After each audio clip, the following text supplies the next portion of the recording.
All right, and we are live. Welcome, everyone. Thank you so much for joining us here at the library. Today we have Karen.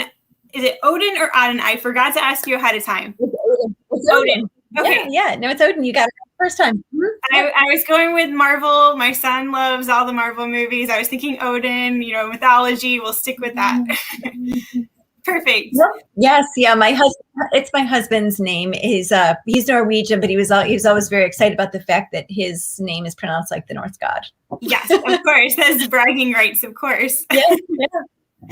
And Karen and I, we are the perfect story. We just connected over, I believe it was Instagram, somewhere on social media first, and had a connection through Michigan and some other things. And she's just been amazing to volunteer to come on and chat today and learn a bit more about your writing and books. And you have a new one coming out very soon, which the cover is amazing. So we'll talk a little bit about that.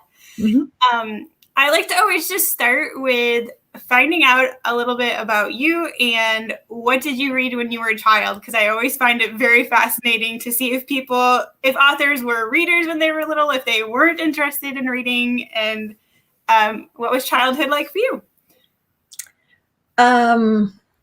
That's a big one. Yeah, I think like a lot of the writers that I know, I was an avid reader when I was a kid. I was the nerdy child who didn't want to go out to recess. I wanted to sit in the corner and read a book.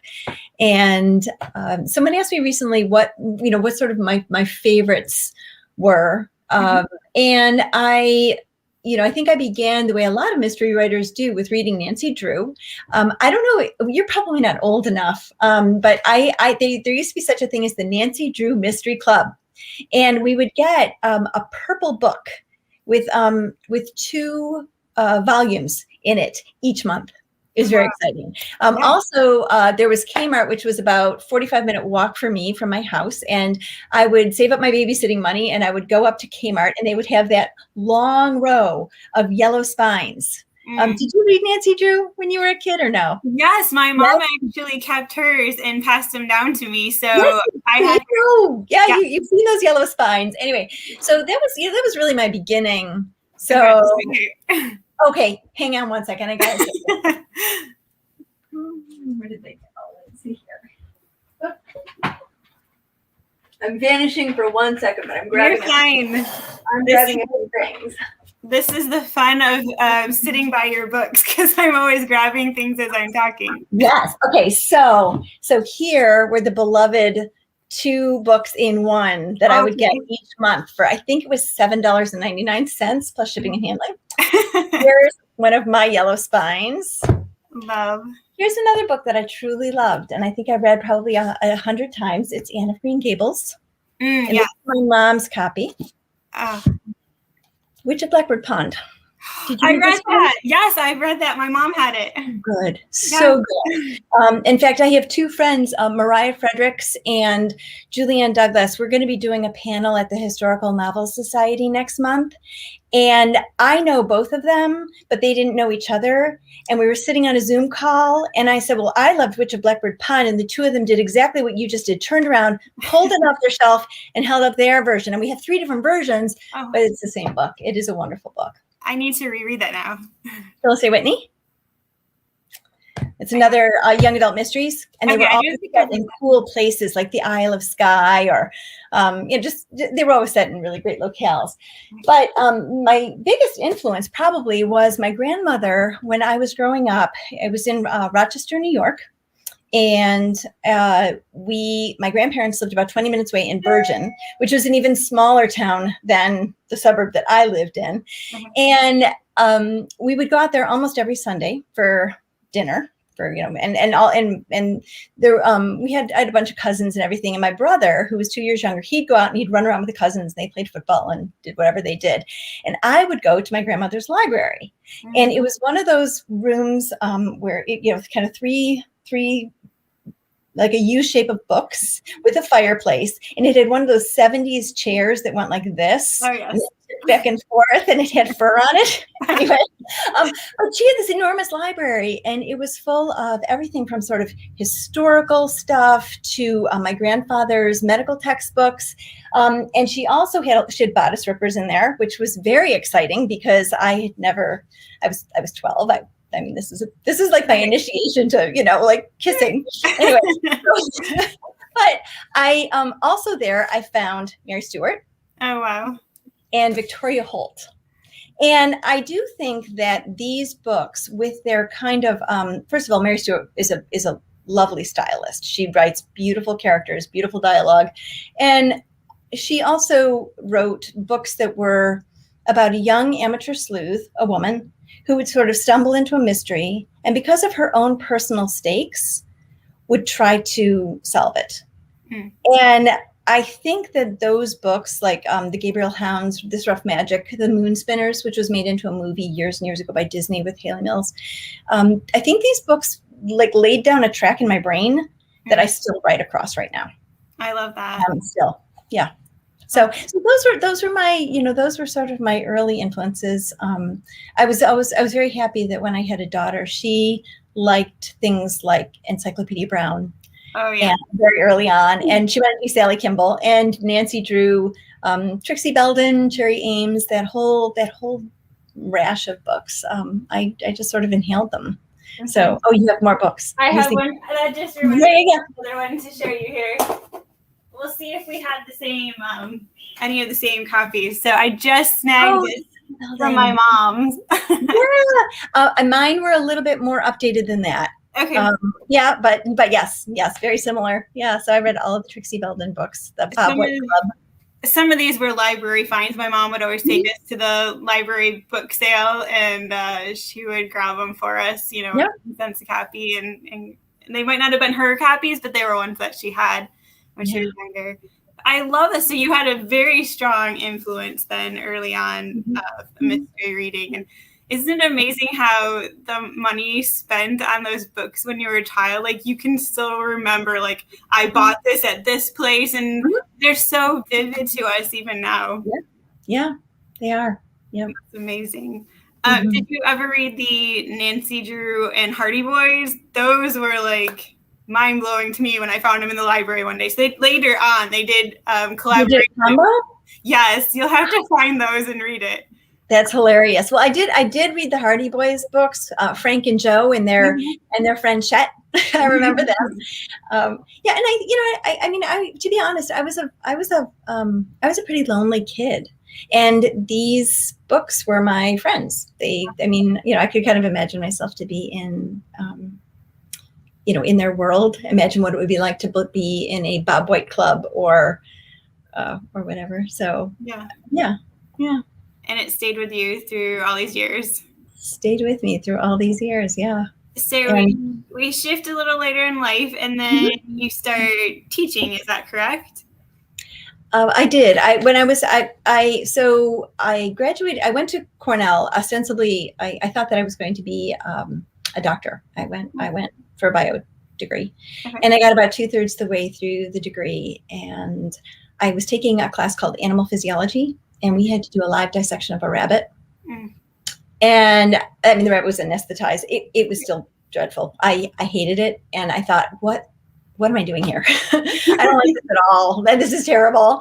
And at the time I was taking a creative writing class, just as, sort of like, one of those depth and breadth things you have to do when you're in college. And I loved the creative writing class. And I realized that I really wanted to do that. And I kind of jumped over and added the English major, and started reading things I'd never read before. I'd never read Beowulf. I'd never read Virginia Woolf. I just didn't have the breadth of reading that, so it was all new to me.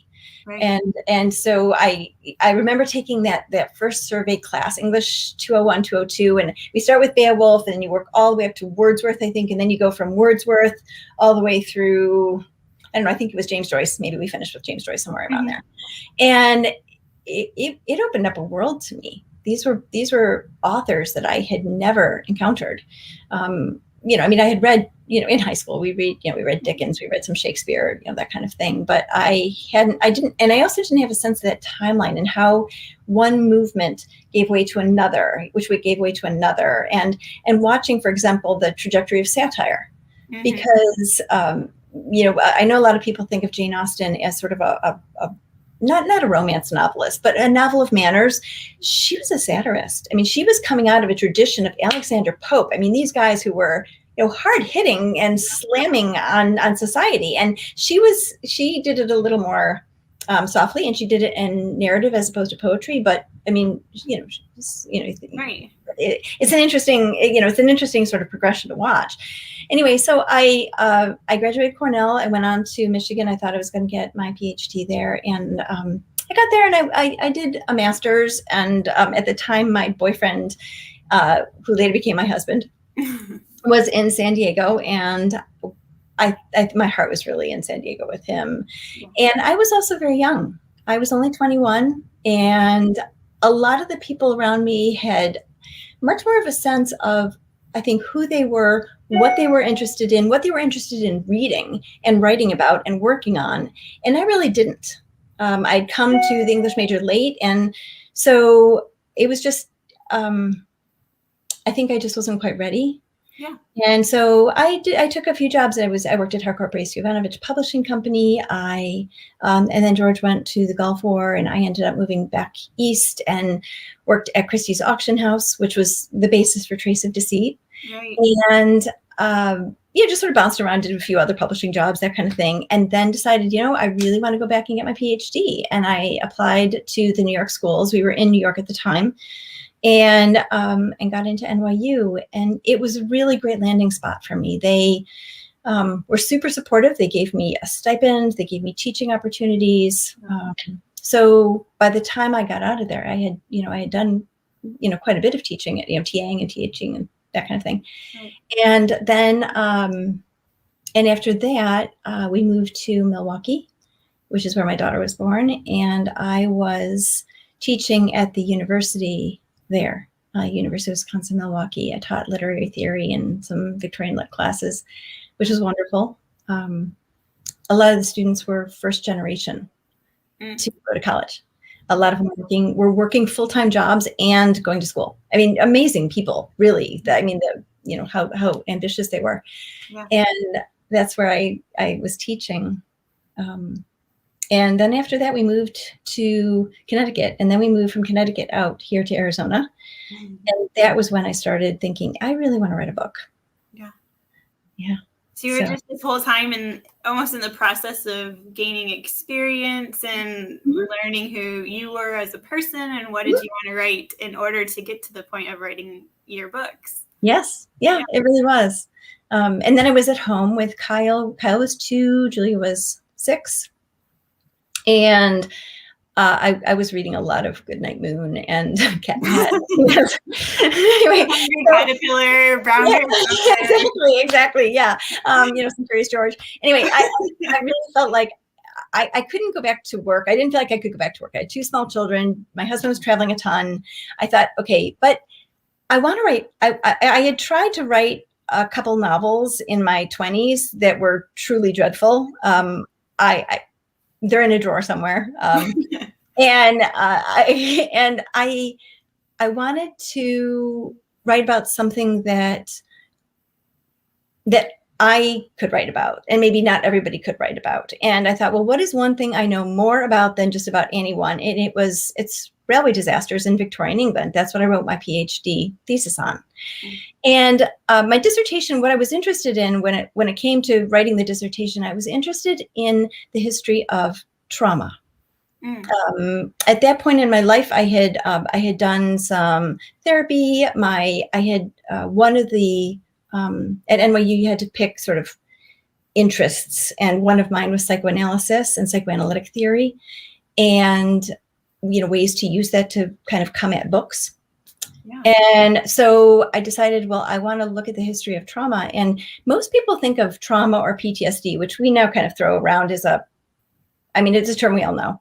And most people think it began, or a lot of people think it began in the trenches in World War I, with the soldiers who were coming back. Remember, I think I think it comes up in Downton Abbey even, where the soldiers were coming back with paralysis,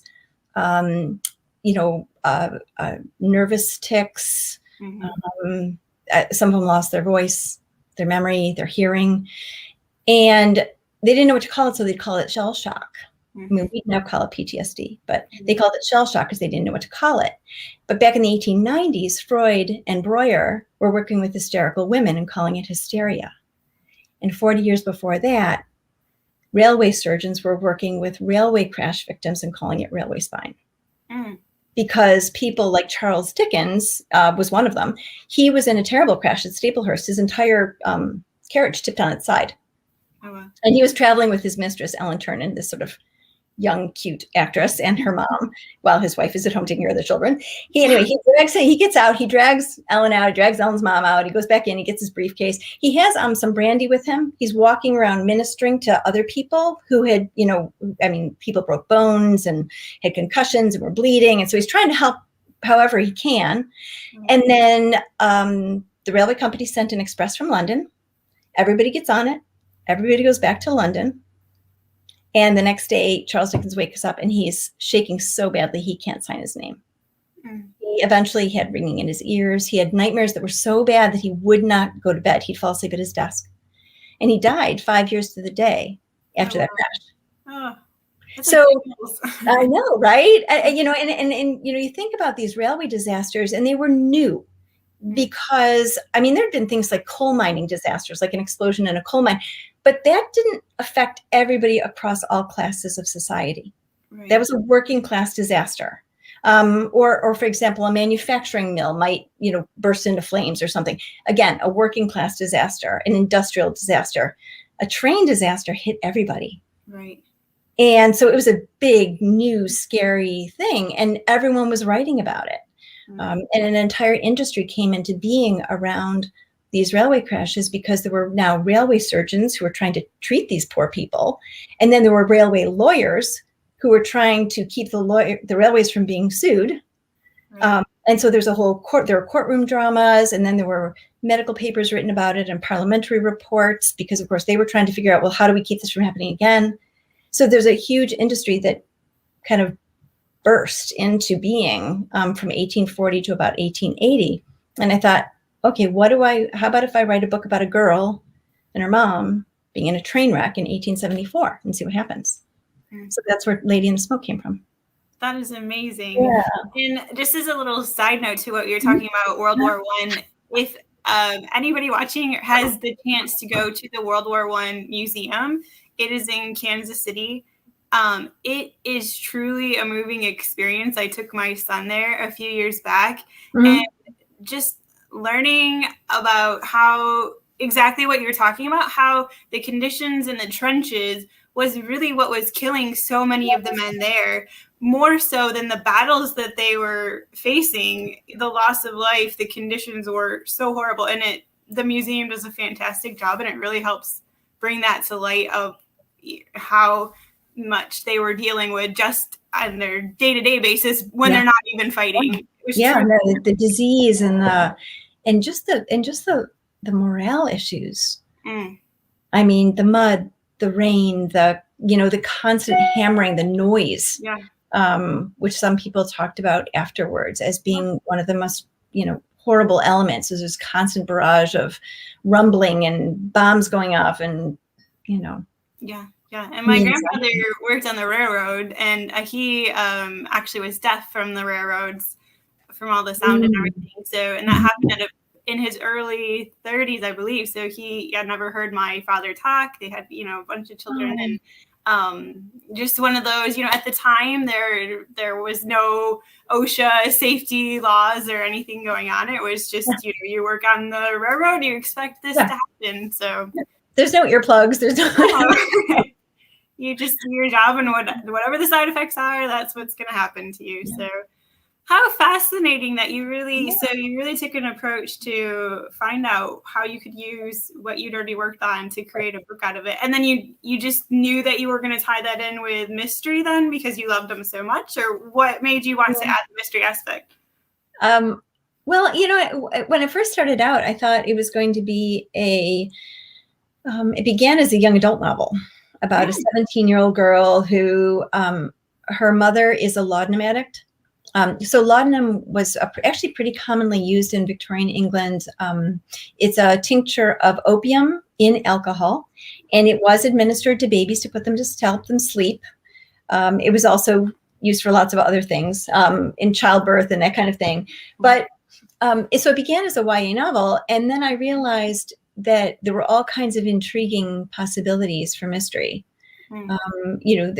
People could disappear in railway crashes, or and what would cause a railway crash? Was it truly an accident, or was there sabotage involved? Because so the railway companies were the first, what they called joint stock companies, and publicly owned. They had deep pockets. And there were a bunch of men who would sit, and it was always men, who would sit on the board of railway directors.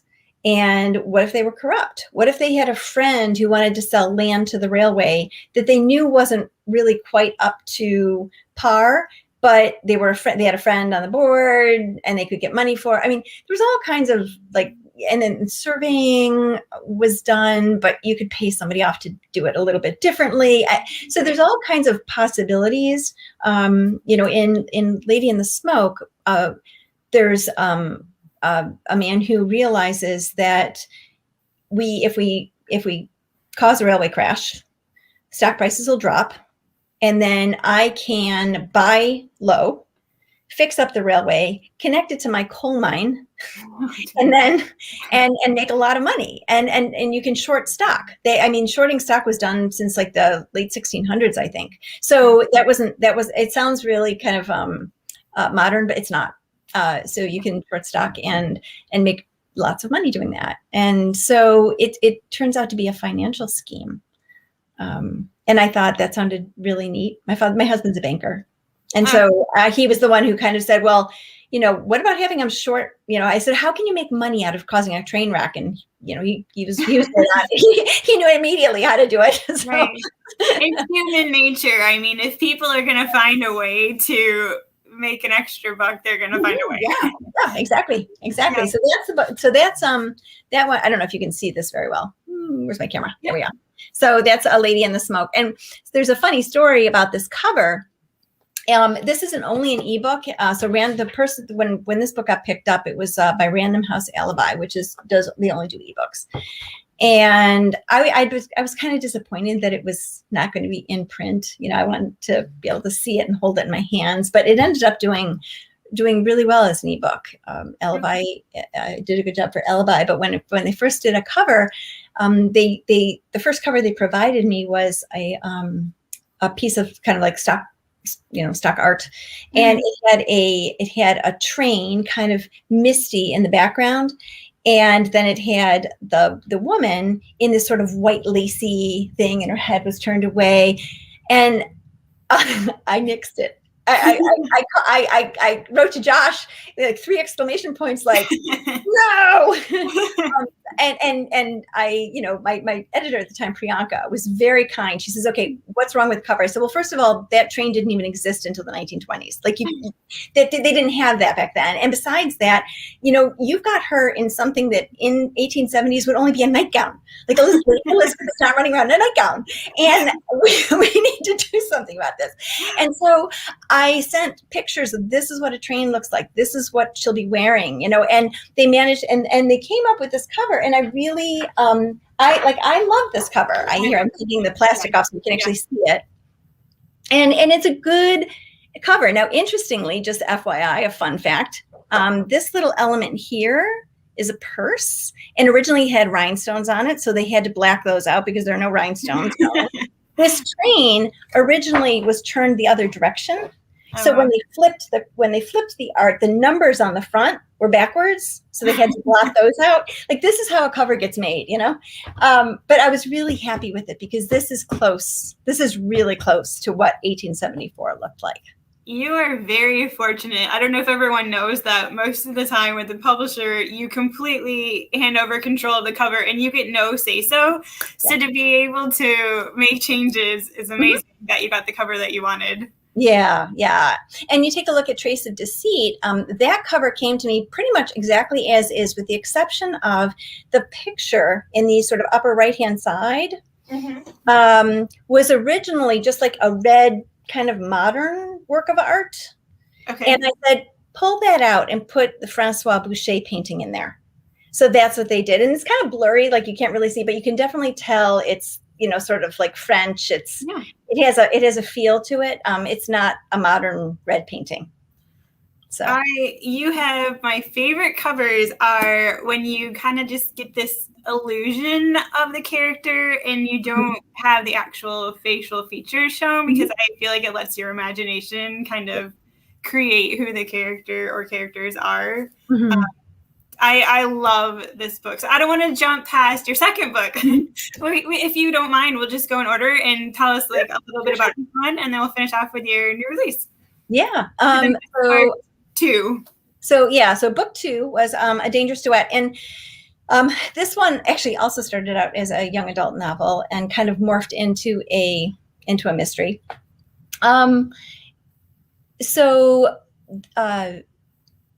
My father died in 2012, and he was a pianist. And we had never really been close, to be honest. He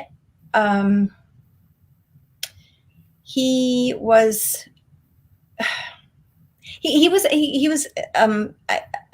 just, I don't even know how to explain it. A good person, certainly, and very, very smart. But he was kind of a loner. And, you know, years, you know, kind of like sometime later after he passed away, and I started really thinking about him and his childhood. So he was brought up in Rochester, New York. Both my parents are from Rochester. And he had 2 older brothers, Jerry and Vic. And Jerry and Vic were big, strapping fellows, and they, you know, played soccer and football and baseball, and, you know, they were that.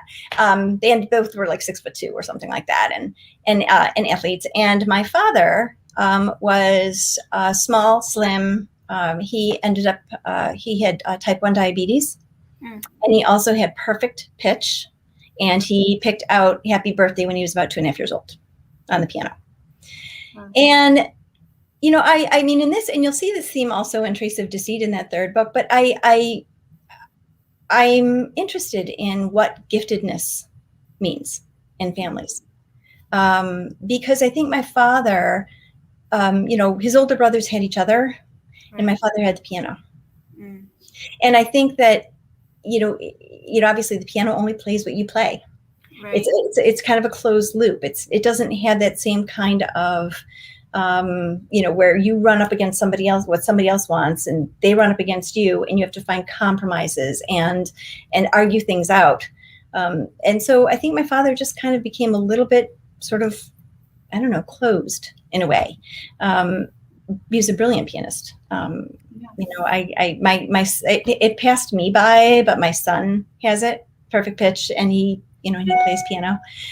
And but anyway, when I was, I guess it was somewhere around like 2000, I don't know, maybe 7 or 8, somewhere in there, I was asked by a professor that I knew up at Columbia to write an introduction for Hard Times for the Barnes & Noble's Classic series. I ended up writing 2, Hard Times and The Way We Live Now by Anthony Trollope. He tapped me because he knew I was doing Victorian. And when I was researching for Hard Times by Charles Dickens, I came across a story of his older sister, Fanny, who was a piano prodigy. And she, brilliant pianist, she studied with one of Beethoven's pupils, actually, and at the Royal Academy of Music in London. And then the family ran out of money and couldn't pay her tuition, and she had to drop out. And this is the 1820s. And I read that story. I thought that was it was tragic. It was painfully tragic. And so when I thought about putting something in the 1870s, though, with Nell, my heroine for Dangerous Duet, by the 1870s, there were hundreds of music halls out there. And this, where they sort of came into being sort of in the 1850s, 60s. So by 1870s, they were everywhere. And music halls were cool. They were the first places where you could actually watch a show and drink and eat. And, you know, and they were, I don't know, in some ways sort of like the 18th century carnival. Like they had trapeze artists, they had, you know, knife throwers, they had monkey trainers on bikes, they had people who swallowed fire, they had magicians, they had songs, singers, they had musicians of all different kinds, and then they also would have skits. Think of it not so much as like a formal show, but more like Saturday Night Live. Okay. It was very bawdy. Like they would get two women and have them don male garb and pretend to be Gladstone and Disraeli, you know, the boring prime ministers. Yeah, I mean, they would have a man who, there was one where they had a man and he had two wives and, you know, four or five children each. And he had to try and, I mean, it was this kind of stuff, right? Yeah. And I thought, wow, what an amazing setting for a story. And the male pianist, I mean, usually most of the music halls had a pianist because they were playing interlude music, or they would accompany the magician or whatever they were doing. And the men would get paid 20 shillings a week and the women would get paid 10. So Nell decides to dress up as a man. And in the book, everybody knows she's a woman. She doesn't really catch on to it right away, but then she realizes, yes, but they don't care. She's good at her job. They're willing to pay her the salary, like fine, whatever. But the music hall is also a home to a thieving ring. And thieving rings were a thing in the 1860s and 50s, 60s, and 70s. The most common literary representation is Fagin, Charles Dickens' Fagin, and Oliver Twist, who ran one. But they were still a thing. And they would train boys to go up into houses, climb trellises, cross roofs, and they would also train them what to get. For example, like the boys would know the difference between real silver and plate, between real jewelry and paste. They would actually teach them this stuff, and they would teach them, you know, locks, like, you know, picking locks and all this other kind of thing. So that was my second book, was kind of inspired by, you know, thinking about the piano and how the piano becomes, I think the piano was in some ways my father's comfortable language, and thinking about Nell and what it means to be a woman who wants desperately to be a pianist and doesn't have the money for the tuition. Right. And what do you do with that? So that was the second book. And what was really cool was I got to go to London and go to Wilton's Music Hall, which is in Grace's Lane in Whitechapel, which is where the Jack the Ripper murders were. It's all gentrified now, of course, but that music hall was created out of 3 houses, and I could actually go in. It's the last, as far as I know, the last Victorian music hall standing, and they still use it for a lot. They've used it for music videos. They put it in the Sherlock Holmes Game of Shadows with Robert Downey Jr. Okay. Did you see it? I haven't seen it. It's like been on my list for forever. Oh, it's a fun movie, but he's Watson. It's Watson's bachelor party night, and Sherlock says, "I'm going to take you out. We're going to go out," and he takes them to this music hall. Mm-hmm. And there's a scene where Sherlock Holmes, Robert Downey Jr., is being chased around the music hall by this Cossack, huge guy, and the place gets trashed and everything. But that's Wilton's. Okay. So that's actually Wilton's Music Hall, and you can tell because there are pillars that you can see. So did you go there before or after you had written the book? Oh, before I went and I went down. Well, you walk in, and I actually tripped on a nail, which is actually in Dangerous Duet, where Nell trips on a nail. And you walk in and you get this, I mean, it's been around for 150 years. And so it smells of hops, and, you can, and the boards are soft. because they're old. And then I walked downstairs into the basement, and the floor's uneven, the bricks are crumbling a little, the plaster's crumbling a little, the staircase is a little funky. Yeah. And they also had a lot of newspaper articles about Wiltons. For example, and one of the ideas for Dangerous Duet, I found in a newspaper article that was in a frame on the wall downstairs. And it was about this guy. I'm pretty sure he was a violinist and or musician or something of some kind. And somebody started heckling him from the floor. Mm-hmm. And I think they threw a roll or whatever, a dinner roll or whatever it was at him. They start heckling him, and he jumps down and he socks someone, and the guy dies. And so then Mr. Wilton has to try and get this guy like out of jail, and there's a whole thing. Yeah, so I read that and I thought, oh, that needs to go in my book, right? And so anyway, so it's a really wonderful suggestive space because the three houses were all merged together and nothing quite matches up. Yeah. And then I came back up and I went to the back of the music hall, and the music hall is kind of a U, and then you've got the stage up front. And I'm standing there looking, and I could see Nell at the piano alcove. Mm. And the whole book sort of took shape from that moment. It really did. I felt like I had my hands around it. Yeah, that is amazing. I've been thinking, obviously I read a lot of Regency romance, and I've been, you always hear like, somebody being asked to play the piano, somebody being asked to entertain in the evenings, all that sort of stuff. The other day, it just really struck me as just picking songs on my Apple Music randomly. I was like, how important was it? They didn't have any radio to turn on. They didn't have any other sort of music other than the women that were practicing and playing for them in the evenings, and how important music must have been in their lives to, a new piece. This is so exciting. It's like taking a year to travel throughout for everybody to get it by the time you're out in the country and you finally hear something new. Yes. Yeah. Yeah. And in Dangerous Duet, in fact, they have, there's a moment where she and my villain, Stephen, walk into a place and she's listening and she's like, okay, I've never heard this before. And she's somebody who, tunes into music right away. So she's listening and it's new. It's a new piece for a quartet. And but you're right. It did. It took a very long time for things to get from the continent over to England. I mean, think about they did have music printing facilities. So you had printers who would print music, but it was expensive. Right. And, they weren't running off, thousands of copies at a time.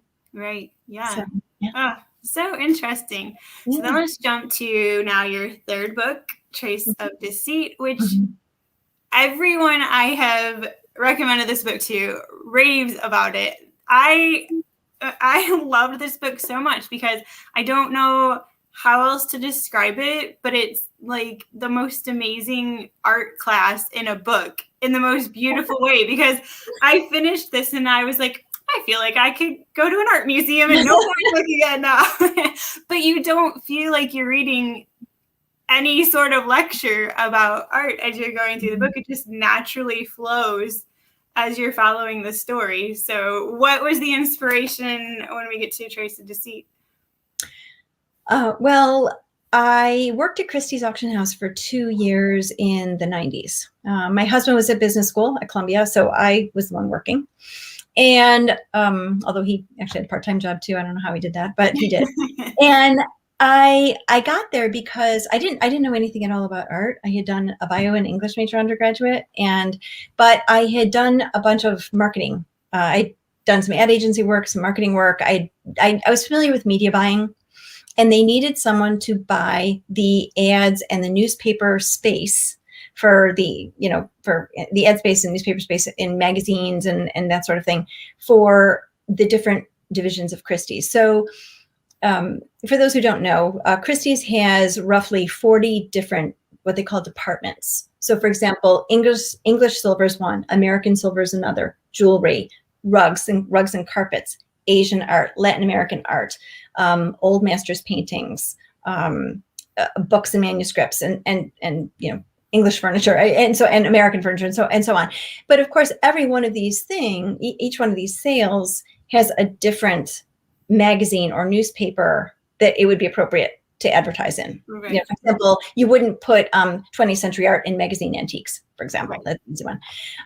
So when I got there, I knew the basics of media buying, but I really had to learn about all these different departments and all the different publications I was supposed to be putting things in. So I sat in a cubicle and I read, like I just read and read and read. And I grew to like art. I mean, I've always liked art and I love museums, but I really love the stories around art. I like the heists. I like the weird stories. There's one that I remember reading about a guy who was a soldier in World War II. I read this in the New Yorker, actually. And he brought home some art that had been stashed in some of the tunnels, by the Nazis. He found some pieces, put them in his backpack, brought them home, never told anybody about them. And then when he died, his children found them. And they were sort of like, Dad, and so I was fascinated by that. There was recently there was a story about this 93-year-old French woman who had a painting above her stove for years and years and years. She thought it was just some cheap knockoff. It turned out to be a Cimabue, like a missing part of the triptych. millions of dollars painting. And I love those stories. I like heist stories, and when I was, it was my 29th birthday, actually, when I was at Christie's, and it was a books and manuscripts auction. And there's a scene in Trace of Deceit where Annabelle is standing against the wall of an auction house. And this is taken, like, almost lifted right out of my life and plunked into the book.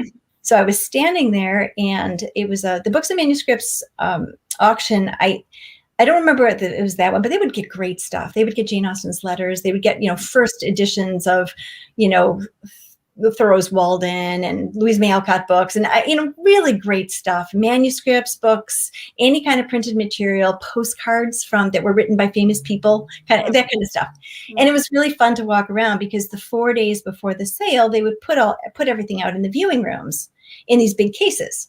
Oh, wow. So you could sort of stroll around and see everything. It was almost like having a museum brought to you. And that day, the star of the auction was Leonardo da Vinci's Codex hammer, which was a 32-page notebook. It was written in his right to left mirror handwriting. And it had the Vitruvian Man in it, the one with a guy in a circle. It also had plans for flying machines and had all kinds of other things. And everybody knew it was going to be kind of like the star. And so the room was buzzing and everyone was very excited. Across the room was a long, several black tables. And there were Christie's employees stationed there, and they were the phone bidders. So if anybody wanted to call in a phone bid, they would be on with the customer and they would just raise their hand if, the customer said, yes, I want to go ahead and bid. Right. And so it began, and I think, I'm not positive, but I think the pre-sale estimate was somewhere around $6,000 or something like this for this manuscript. And so Stephen Massey was the head of the department, and he was up at the podium at the front of the room, and he began the bidding probably around 4,000.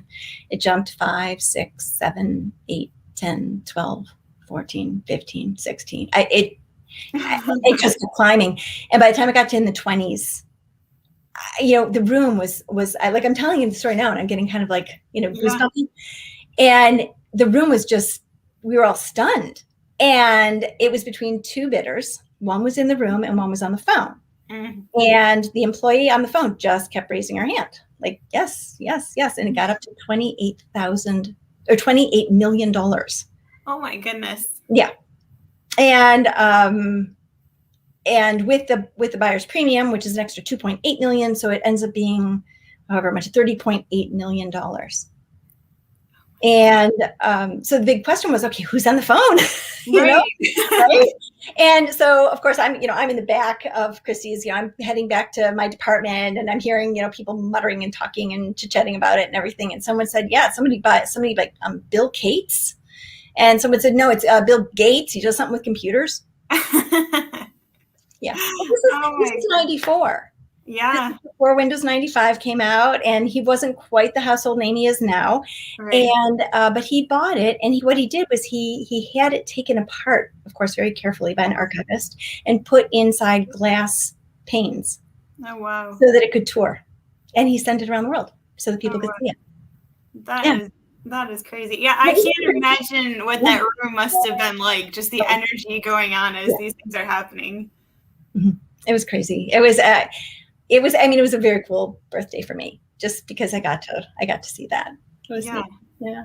I'm really fascinated that there's so much of your life experience put into each book that you have. There's a real connection to your characters and what's happening in the stories. And so, yeah, all of your books are amazing. I'm catching up. I still have to read Late in the Smoke, but Trace of Deceit is my favorite. I think there was something in it that really, really spoke to me when I was reading the characters.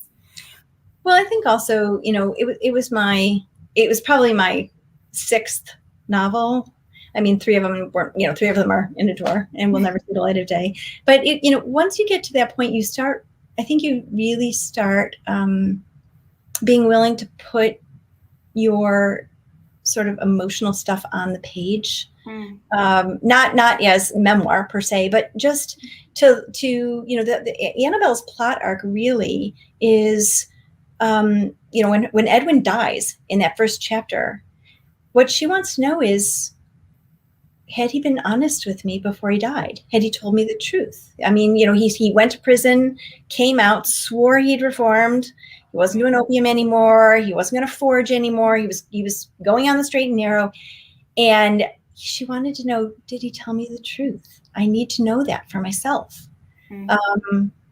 Because we all want to believe that the people we love are being honest with us, right? And I guess that's something that I came to recognize, how important, to know someone with all their flaws. I'd rather someone be honest and tell me their flaws than try and be perfect. Like, I'd rather know who they really are. And I think that came out in that book.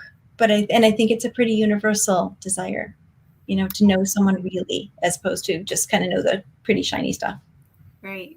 And I think also just that always, when you lose a loved one and you have those things that might be unsaid, or you're wondering about, things that happened in the past, and you think that was over, and it's always in the back of your mind. And that's obviously definitely brings out the humanity in the character that she was questioning all throughout.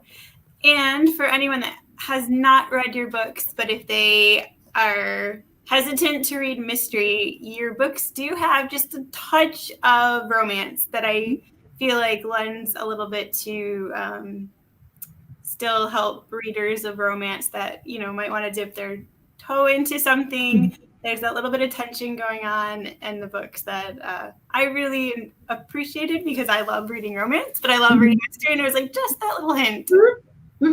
Yeah. No, I love romance too. I'm truly a sucker for a happy romantic ending. I really am. Yeah. It was funny, when I was first started blogging, I had asked my husband to proofread one of my reviews that I was submitting to different blog posts, and he read it and he was like, "But you have spoilers in here. You're telling you." I was like, well, no one's going to read a romance if they don't know that they're ending up together. Like, that's just a given that it's going to happen. He was like, "Okay, if you say so." I was like, "Trust me, it's not spoiling it for anyone." No, it would be very strange if it was a romance that didn't. I mean, a tragedy. No, nobody. Yeah, people who are looking for a romance are looking for trouble along the way, but they want them together at the end. Yeah. Right. Perfect. So then we get to your next release coming out in November. Oh, okay, perfect. And your cover just is it a edited cover? Did I catch that, or is it the same original cover that you just shared? No, they changed it. Remember what you said about how you don't often have a lot of influence with the cover? Yeah. So what happened was, I jumped from Alibi with my first book, and Priyanka Krishnan, who was my editor there, jumped over to HarperCollins. Okay. So then I had a 2-book deal with HarperCollins, and then Priyanka actually left for her dream job at Hachette. And so when we finished Trace of Deceit, it was time for me to find a new home, and I found this home at Crooked Lane Publisher, which is a a wonderful, it's a niche publisher. They only do mystery, suspense, thrillers, no young adult, no cookbooks. Not that there's anything wrong with those genres, but that's not what I write. And so this is a house that is like built for somebody like me. And so the very first cover we got was beautiful, but it actually featured a woman on the cover. And I was a little concerned about that because I thought, what if people who have read my other books assume, oh, this is another book about a young woman, amateur sleuth, who stumbles on a mystery. And, so fortunately they were willing to sort of like, okay, well, let's listen to that. And, let's kind of, rethink, evaluate, get some research, that kind of thing. And so the final cover that came back actually does have a man on it. It looks exactly like my hero, Michael Corrigan. He's tall, he's dark. He's wearing exactly what he wears in my head. So it came out, sort of exactly, what I was looking for. And I hope people, respond to it as well as I thought. Oh God, this is a really neat cover. It's a brilliant cover. I love it. I need to know the story behind this picture when you see it. You've been so fortunate. I've been so lucky to have, and I think that, this is one of the blessings. I mean, there are many, many blessings to being in the writing community. I have met some, truly wonderful people who have become friends. And I've also, just learned the value of sending out, manuscripts to people and getting that beta read, working with an editor who says, this isn't working. And it's like, okay, tell me exactly why it's not working. Let's see if we can figure out a way around this. And I've been lucky with my editors, with my agent, with beta readers. I really have. I've had wonderful sort of collaborative experiences. I've never gotten into this sort of thing that I know some writers get into where they're really kind of butting up against people. So I've been very lucky. And I love that you're in a niche publishing house. I find them fascinating, and I feel like you can most of the time really trust the books that they put out because that is their thing. I love I think it's Pen and Sword, I believe. They are in the UK, but they just do Mimi Matthews had her Victorian and it's gonna be a good and meaty book. So that's so much fun. It's kind of a new adventure, but the same sort of vein as your other book, staying with mystery. And do you want to tell us a little bit about the book then? Sure. So all of my books take place in 1870s London. And although the protagonists are different each time, the secondary characters link up. And you'll run into, for example, Tom Flynn is my newspaperman. He appears in all of my books. Sometimes even just a cameo. And he appears in the next one. So Michael Corrigan is a inspector of Scotland Yard, and he was born and raised in Whitechapel, which is not a great section of town. He's Irish. And being Irish in London at this time is difficult. People would advertise for help in their windows and then say no Irish need apply. Also in 1867, there'd been a bomb set off by the Fenians. So right there in the middle of London at Clerkenwell. So it's a problematic situation. And but he grows up in Whitechapel. He is a former thief, bare knuckles boxer, and dock worker. And he finds his way to Lambeth, which is on the south side of the Thames, and becomes a uniformed policeman there for a few years. Then moves to the River Police, which is at Wapping, which is on the north side of the river, and then finally moves over to Scotland Yard. And so when we encounter him, he's early 30s. And in 1877, there was a terrible scandal that really rocked Scotland Yard. 4 of its inspectors were put on trial at the Old Bailey, which is the big courthouse downtown, for taking bribes. Oh, wow. And looking the other way when people were running cons and this kind of stuff. And 3 of them were sentenced to years in prison and hard labor. So as a result, there's not a lot of trust. There was actually a parliamentary review commission that considered shutting down Scotland Yard altogether because they thought, plainclothesmen, it's just asking for trouble because they try and get away with everything. Right. So, and the three people that went to jail, they weren't rookies. They were people who had been with Scotland Yard for 20 years. So then you start wondering, well, what else were they doing? Right. Right. So I mean, there were big headlines like things like saying things like the Scotland Yard needed to close, that they were all corrupt, plain men or plain thieves. I mean, anyway. So into that sort of arena, we get Michael Corbin at Scotland Yard. Okay. Trying now, 3 months, 3 or 4 months after this trial has happened, and public distrust is at an all-time high, and the parliamentary review commission is thinking about closing the yard altogether. And so this is where our story begins. And the impetus for this book actually began back in 2012. I read an article, I think it was in the New Yorker, about race and the law in America. And one of the vignettes that they discussed was a young Black woman in Alabama who was jaywalking across a quiet street, and a car came around the corner and hit her.